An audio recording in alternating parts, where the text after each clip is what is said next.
Hello Gunpla fans, this is DZ Maven here, and time for another Gunpla review.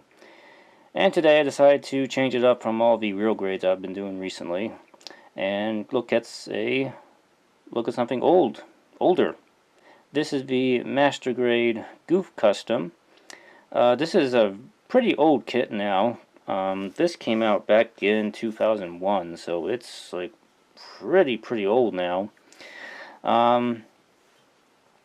This was basically a retooling of the original Master Grade Gouf kit that came out before it, and for some reason Bandai had the styling of the original Master Grade Gouf that matched the away team version Gouf, which was kind of an odd design decision on Bandai, but they kind of corrected that later on when they released the Gouf 2.0. But anyway, let's take a look at this kit here, and here it is right here, all nice and standing for you here, ready to go spinning around and around and around. Let's get going here. Now I do want to preface here that this is pretty much a completed build. This thing is fully painted inside and out, so what you see here is not exactly what you will get out of the box. Obviously I've painted in a few extra details here. I made a few changes to it. I made cutouts on the backpack here for the vents and everything. I painted the red inside of the thruster bells, and I made some modifications to the gatling shield here so that the gatling gun can actually be removed from the shield here, so I can have the shield by itself if I want to. I'll show that off later on. I'm going to talk about the extras here. Talking about this kit in general here, this came out some years after the original Master Grade Zaku 2, and when this came out, this is probably one of the very few early kits that I believe had mostly an internal frame to it. A lot of Master Grades back in that time didn't really have much for an internal frame in them. They had like little bits and pieces, like maybe a little bit in the leg, maybe a little bit in the backpack or the head, maybe a little bit in the shoulders, but that would usually be about it. The Gouf, for the most part, has got an inner frame throughout the leg and the arms and the torso area. Not much in the hips, though. The hips are pretty plain from what I recall on this, but there is some frame detail inside the head as well. So it's about like 90% there, but I mean you can kind of see the progression of how Bandai was moving along with internal frame detail on their kits here. They were kind of starting to get into the game with the Gouf kits. So let's get down to details here. In terms of being the Gouf B3 from the OF Mission team, this is actually probably extremely faithful reproduction of the suit, I would say. There's probably very few details on it that I could probably nitpick about. Even the panel lining pretty much matches the line art on this kit here. So, and in general, like I mentioned earlier, the overall styling matches the styling from the anime pretty well here. The only thing you probably have to worry about is again just that red inside the thruster bells, and technically from what I've seen, the elbows are supposed to be blue. I didn't bother doing that on here. I just left them the sort of gunmetal color they are. So, but other than that, it straight up looks like a very good version of the Norris Packard's custom Gouf. So I mean, there's no real complaint here about that. So it actually does a pretty good job here. Probably the only besides that, kind of jumping into extras here, the sword does come in one color. This comes in one gray color. You will have to paint the hilt of this blue to make it look correct. Kind of a bother here. That's probably the only really standout thing on it that you would have to paint. But again, everything else looks pretty good on it. So this gets an 8 out of 10 for me on the details. So it's actually pretty good for an older kit here, I'd say. So yeah, it pretty much passes the bar to me. Alright, so let's move on to articulation here. So this is an older Master Grade kit, so you can probably expect that the articulation is probably not going to be that great. Despite having an internal frame, the articulation is probably overall really isn't that good on this here. The head can rotate around pretty well. Doesn't really go up or down or any. The mono eye inside will move if you need it to. It doesn't move with the neck like the newer Zaku 2.0 does. You have to actually take the top off and actually move the little wheel heel around, which is a little hard to do, but it's not that big a deal here. Get the head back on there again. Now let me look at this arm. It doesn't have the gun on it here, just to kind of show you here. So right there, that is the arm, that is the elbow articulation right there. That's it. 90 degrees. Yep. That's it. That's all you get. Elbow rotate around, and we'll move up and around at the shoulder here. There is a little bit of a clavicle joint here from a ball joint in there, but it's not really a whole lot to work with here. Shoulder armor, it's on a ball joint. It's fine. Moving on down here to the waist. There is a joint inside the waist, but the way this kit is designed, it really cannot bend. It really can't make use of that joint. So it's there, but it doesn't really work. With the Gouf's design, the backpack cables are attached to the side skirt and the front skirt at the same time, so it can't really turn because it's constricted by the cables here. I'm assuming, I haven't built the Gouf 2.0 kit, but I'm assuming Bandai has done something different with that, so that the Gouf does have some waist articulation in that kit. But I guess I'll find out someday when I actually build that kit. Waist armor, again, it doesn't really move that much because of that cable that's kind of hooked everything together here, so it just kind of stays put.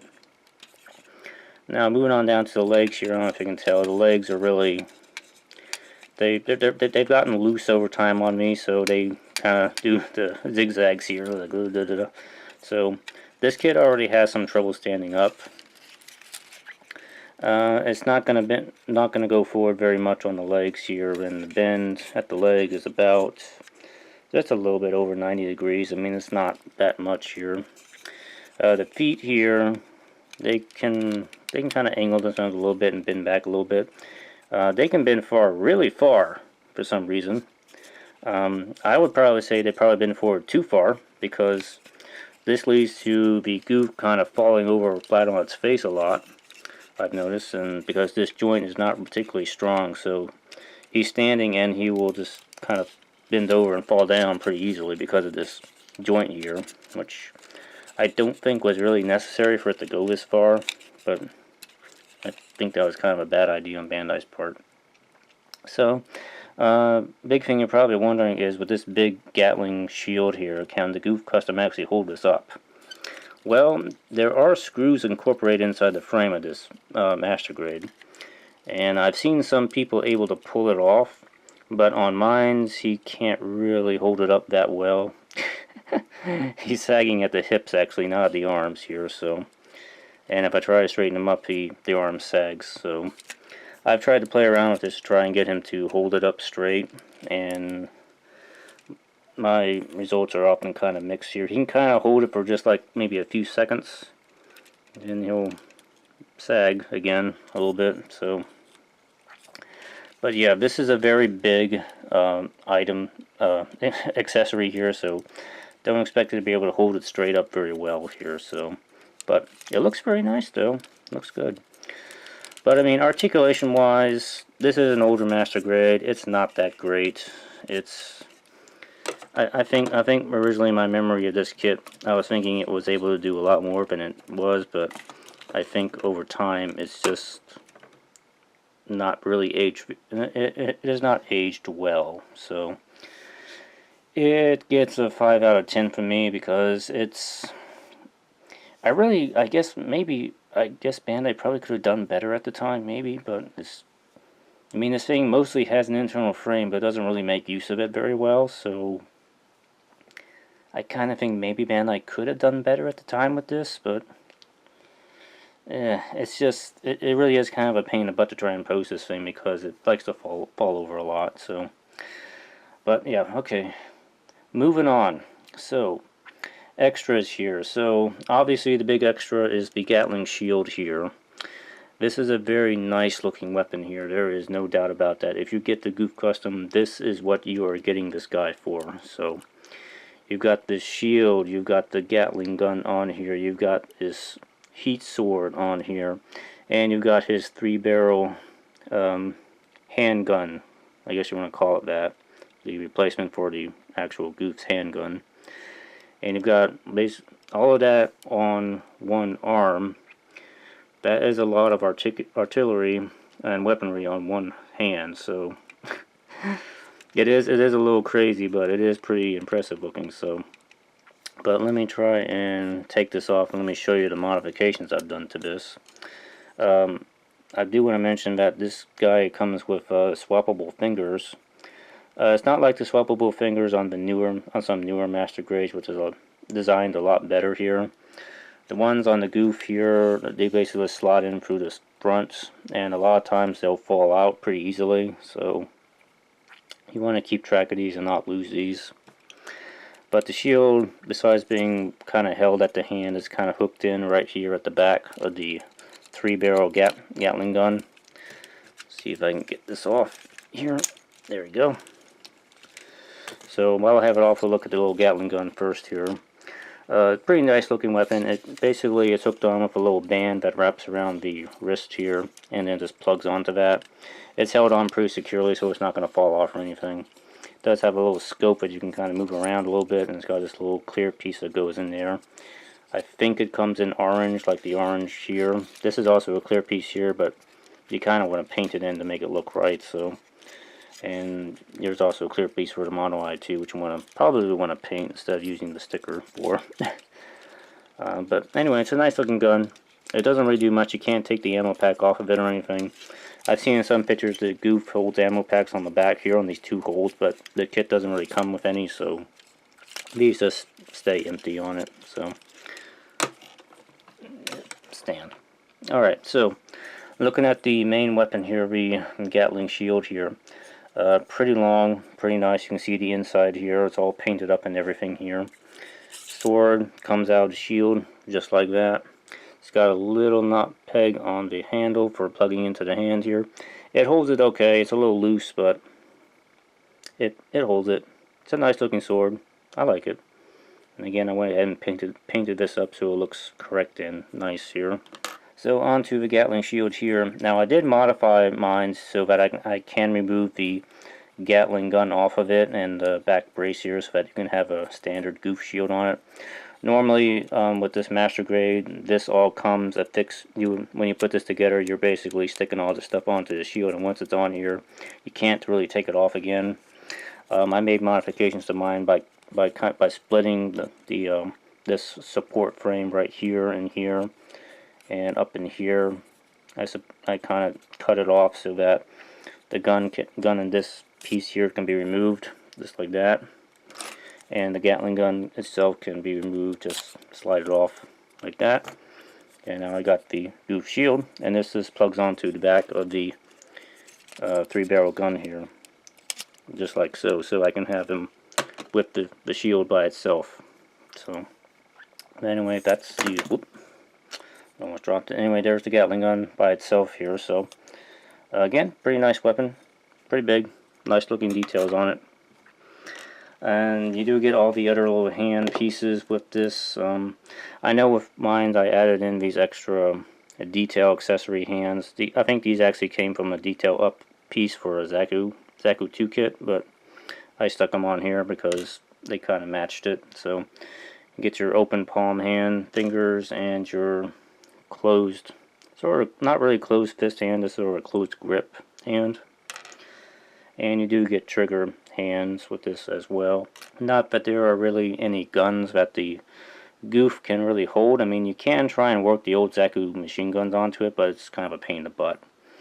And there's the other hand. So, and also speaking of the other weapon here, we do have the heat rod, which is really more of a stun whip sort of thing, I guess you want to call it. It's not really the same sort of heat rod that the original Gouf came with. This is more of a wire and with a hook on the end, and basically designed to electrocute enemy mobile suits. And it kind of, I mean, if you watch the OVA Mission Team, you basically saw that move where Norris Bafford basically fried the EZ-8 and caused all its breakers to explode and everything. And also you get this figure of Norris Packard, and this is not the little figures, this is actually a fairly sizable one.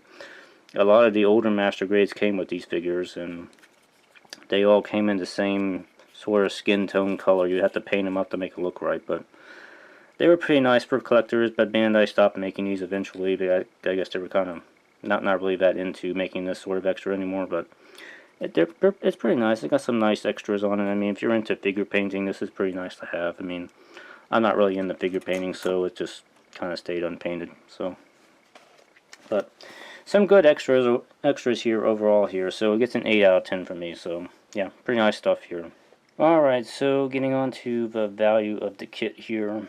Like I mentioned, this was something that came out in 2001, specifically February of 2001. This retails for 3,000 yen, which is about $26 today. So for master grade, that's really not that expensive. That's actually more on the cheap side. So it's really not that expensive, really, when you think about it. The only other comparisons, I guess I could say, the only other Gouf custom kits, there is the high-grade Universal Century kit that came out in 2010, so it's actually a bit newer. I looked at a lot of pictures of it. I don't own the kit myself. I looked at a lot of pictures of it, and in terms of styling and details, it looks pretty much identical to the master grade, really. It's basically almost looks like a scaled down version of the master grade, really. I mean, I can't really see any difference detail-wise on it. The only thing I really noticed on it that it does come with the blue elbow joints instead of the master grade, so I guess maybe there is that, but it's not really a big enough detail to really make much of a difference to me. So the high grade goes for 1,600 yen. It's about $14. Not that big of a price difference for the master grade, really. It's not that much. I mean, master grade's only $12 more, and you're getting a bigger, nicer looking kit. So there is the much older 1/44 high grade version of the Gouf Custom. I haven't seen any pictures of it, so I really don't know how to compare it to the master grade or the high grade Universal Century one. So I assume it's probably inferior in some way. Maybe it doesn't have really good coloring, but I don't even know the price off the top of my head. But in terms of Gouf Customs, those are really the only other options. So if you want a Gouf Custom in the 1/100 scale, the master grade is probably your only option. So yeah, it is what it is here. So if you really like the Gouf Custom, you'll probably want to get this kit anyway. It just looks good despite not having really good articulation to it. So it kind of gets a fair value for me of about 7 out of 10. So I think it's still probably a good buy if you're interested in this kit. So that kind of brings me down to a total of 28 out of 40, which makes this a pretty good kit overall. It really hasn't aged that well in some areas, especially with articulation, but in terms of looks and details and arsenal, I think it still holds up pretty well. I kind of hope that maybe someday Bandai will make a 2.0 of this using the Gouf 2.0 frame. I think a lot of people probably expected that after the Gouf 2.0 came out, but it kind of never really materialized. You do have to remember that the overall design styling of this kit is really different from the Gouf 2.0. Bandai would have to probably make an entirely new external armor set for the Gouf 2.0 to actually for this in order to make it work with the Gouf 2.0 frame. Yeah, it's not a bad kit. It's just it's old, and you kind of got to be aware of that going into it. But like I mentioned, this is a fully painted kit, so this version of mine is actually pretty nice looking despite the articulation handicap on it. So, but yeah, it's a good kit overall, I'd say. So anyway, that's going to be it for this review. I hope you guys enjoyed it. And if you like the review, be sure to leave a like. And if you have any questions or comments, you can leave them down below in the comment section. And be sure to subscribe because there's always more stuff coming. And anyway, guys, I will see you all next time. And thank you for watching. Take care.